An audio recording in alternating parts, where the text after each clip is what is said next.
তো আপনার এখানে এমআর নাই, সিটি স্ক্যান নাই, আপনি কেমনে ব্রেনের একটা ইসিজি নাই, যে এখানে কেমনে আপনি করেন? এক্সরেও নাই, তাহলে আপনি কেমনে এত বড় একটা রোগী করেন? আপনি জীবন ফিরিয়ে দিতে পারবেন? এখন ঠিক করে দিতে পারবেন? আগের অবস্থা দিতে পারবেন? এটা মূল পয়েন্ট।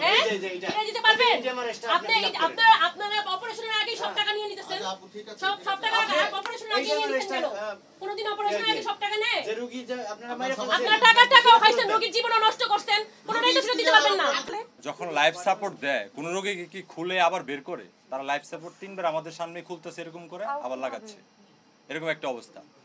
তারপরে আজকে কি হইতেছে যে তারা বলতেছে যে একজন এসে বলতেছে খুব ভালো অবস্থা, একটা ডাক্তার বলতেছে দুপুরে যে 3 মাসও লাগতে পারে, 1 মাসও লাগতে পারে, আপনি ওয়েট করেন। দ্যাট মিনস আমাদের কাছ থেকে সবসময় টাকা তারা নিচ্ছেই, যে আইসিইউর টাকা, মেডিসিনের টাকা, এই টাকা তারা বিল করে যাচ্ছে। তারপর লাস্টে আরেকটা মহিলা ডক্টর ছিল, তো উনি হ্যাঁ অলরেডি 4 লাখ প্লাস মেবি, বা কম বেশি হইতে পারে আর কি, আমি সঠিক জানি না। সো তারপরে ওই মহিলাটা বললো যে না 3% চান্স আছে, মানে 3-তে চলে আসছে, যেখানে 5% হলে রোগী মারা যায়, 3% আছে। দ্যাট মিনস হচ্ছে ক্লিনিক্যালি সে হচ্ছে ডেড। তো এরকম হওয়ার পরে সবাই হচ্ছে আমরা চিল্লাচিল্লি করছি। আর তখন ওনারা বলতেছে যে আপনারা চাইলে রোগীকে অন্য জায়গায় নিতে পারেন, আমাদের এখানে আর ট্রিটমেন্ট নাই, আপনি অন্য জায়গায় এমআরআই করতে পারেন, সিটি স্ক্যান করে দেখা যেতে পারে। তো আমার কথা হচ্ছে যে আপনি যখন ওনারা আবার সেটাও বলতেছে, কালকে সেটা বলছে যে আমাদের এখানে তো সিটি স্ক্যান নাই, রোগী কিন্তু হাই রিস্কে আছে, যে অন্য জায়গায় যদি সিটি স্ক্যান নিতে যায় তাহলে কিন্তু মারাও যেতে পারে।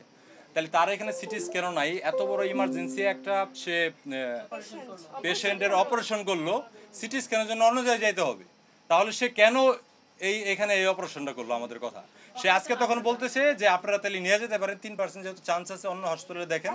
তো আমার কথা হচ্ছে যে আমি এখন কেন নেব 3%? আপনারা ওই দিন কেন বলেন না আমার কাছে এই অপশন নাই, আপনারা অন্য জায়গায় যান? এখন হচ্ছে আমার রুগী 3% মিনস হচ্ছে সেই রোগী কখনোই ব্যাক করবে না।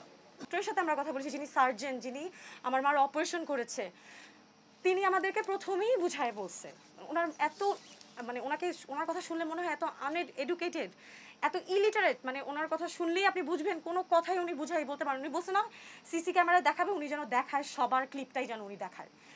তো উনি কেমনে যেন বলে এই সেই, মানে খুব সিম্পলি, খুব উনি অনেক হাই রিস্ক, সবই শুনছি, খুব হাই রিস্ক, খুব এই খুব সেই, আমরা সব শুনছি। শুনে বলছে যে আমরা বলছি যে তাহলে এটা কি, বলছে এখন এটা ইমার্জেন্সি অপারেশন ছাড়া কোনো ওয়ে নাই। এখন এভাবে করে একটা হসপিটালে অপারেশন করবে, এখানে কোনোদিন আসিও নাই।